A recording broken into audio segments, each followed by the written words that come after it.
Pinoy mahilig sa pansit.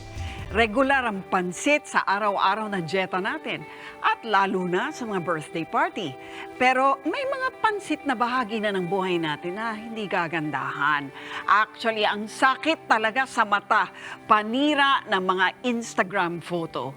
Yan ang mga pansit-pansitang kable na fixture na yata sa lahat halos ng lugar sa mga lungsod.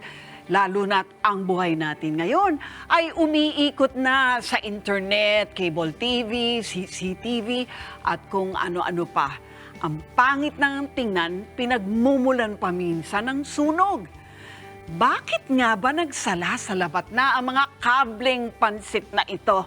Yan ang inalam ni Shaila Francisco sa kanyang 5-minutong report. Nakalaylay, buhol-buhol, at kung minsan nakaharang pa sa mga bahay at daanan. Ganyan na ang itsura ng mga salasalabat ng kable sa mga poste sa Metro Manila na tila napabayaan na. Sa loob nga lang ng isang taon, pinagmula na rin niya ng sunod-sunod na aksidente. Dead on the spot ang 16 anyos na binatilyo matapos mabagsakan ng poste sa gilid ng Marcos Highway. Base sa investigasyon, sumabit sa mga kable ang isang 10-wheeler na truck. Nagkabuhol-buhol ang mga kable sa Maynila matapos sumabit dito ang isang mixer truck. Perwisyo na nga sa mga motorista, perwisyo pa sa mga nawala ng internet. Natakanta ang ilang mga naglalakad nang pumutok ang mga kable ng kuryente dahil sa pagsabit ng puno. Noong Agosto ng nakaraang taon, sapul sa kamera ang pagbagsak ng poste ng kuryente sa Binondo, Maynila na ikinasugat ng ilang motorista. Isa riyan si Joffer. Magde-deliver lang sana sila ng pinsan niya ng gulay noon sakay ng kanilang bisikleta. Umiwas sila sa poste ng kuryente pero natsyempohan naman sila ng mga bumagsak na kable. Sugat at pasang inabot ni Joffer. Damay pa yung bike ko. Bagamat na isaayos ng poste at kable, nagdulot naman ito ng trauma kay Joffer. Sa ibang daanan na lang po kami dumadaan para mamili, mag-deliver. Pero pagdating dito, medyo takot na po eh. Maging sa mga maliliit na eskinita, pero wisyo din ang dulot ng buhol-buhol na kable na para nang naging dekorasyon sa mga daanan papunta sa kanilang bahay. Sa tangkad ko ng 5 feet, abot kamay ko na ito at konting tangkad ko pa, matatamaan ito ng aking ulo. Bagay na kinababahala din ng ilang mga residente. Kung imagine mo lalabas yan. So, kailangan ko din yumuko para makalabas ako. So, ganito siya kababa, di ba? Imagine, hindi natin masasabi yung safety nito dahil hindi mo alam mamamingat ka tandaga, mag-spark siya ng bigla. Noong Setyembre 2023 naman nang magkasunog sa lugar ni na Irene, ang itinurong dahilan, ang mga spaghetti wire. Hindi pa rin kami compatible pag natutulog ka. Siyempre, mamaya pagising mo. Noong nangyari sa amin September 8, hindi namin makakalimutan. Yung talagang sunog. Talagang isang bahay lang yun ha. Tapos on the from 10 minutes lang, ang dami ng kinain na bahay. Ayon sa Meralco, dumami raw ang salasalabat na kable noong pandemya matapos makikabit ang ilang internet service providers sa kanilang poste ng walang permiso. Marami pa raw rito ang inactive na at iniwang nakatiwangwang. Meron kaming pulisiya na kailangan lahat ng attachments meron munang request to attach. Itong mga third parties na ito, may limit ito dapat ng mga 9 slots. Whether it's an inactive or an active service, kung walang permit, wala kaming recourse or choice but to remove it. Kung tutuusin, matagal na itong problema sa Metro Manila. Pero bakit parang lumalala pa?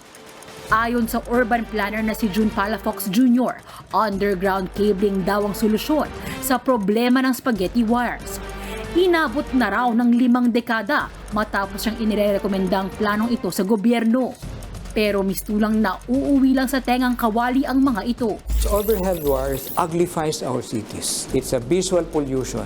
Pero may ibang lokal na pamahalaan na hindi naging bingi sa ideya ni Architect Palafox. Ang underground cables ay sinubukan na ng ilang syudad sa Pilipinas, kabilang ang Davao na mas lumutang ang ganda dahil wala na mga kableng masakit sa mata. Gayon din ang Iloilo na spaghetti wires no more. Isa na rin sa mga prioridad ng bataan ang underground cabling para maging malinis na mula sa salasalabat na wires. Dito naman sa Metro Manila, nagsimula na rin magplano ang Department of Public Works and Highways o DPWH. Katunayan, taong 2021 pa nila itinutulak na magkaroon ng feasibility study para malaman kung magkano gagastusin dito at kung kakayanin ba sa NCR. Plano ng DPWH na pag-aralan ng posibilidad ng proyekto sa C5, EDSA, R10 at C3. Kaso wala pang pondo para maisakatuparan ng pag-aaral na posible raw tumagal ng 1 taon. Kaya naman magtatak ng feasibility study para malaman natin yung return of investment kung gagastos po ang pamahalaan para doon sa paggawa ng paglipat ng mga utilities underground. Malaking hamon din ang kakulangan sa espasyo ng Metro Manila. Unlike dito mang sa ibang location, EDSA o medyo congested na yung natin. Wala na tayong paglalagyan ng underground conduit. So ang mangyayari niyan, matatamaan yung mga drainage system natin. So mababago ang ating drainage system. I-rehab natin yung mga drainage system kasi pagkakasahin natin sila doon sa carriageway. Matagal nang andyan ang solusyon para sa mga kabling ito at may nakalatag na rin sanang plano. Pero kailan ba talaga yan masisimulan? O maghihintay na naman ba tayo ng ilang dekada at mas malalang disgrasya bago ito aksyonan? Ako si Shaila Francisco at ito ang 5 minutong paliwanagan. Mga kapatid, Lucy Cruz Valdez po, maging maalam at may pakialam sa mga napapanahong balita sa bansa. Tumutok at mag-subscribe sa News 5 social media pages.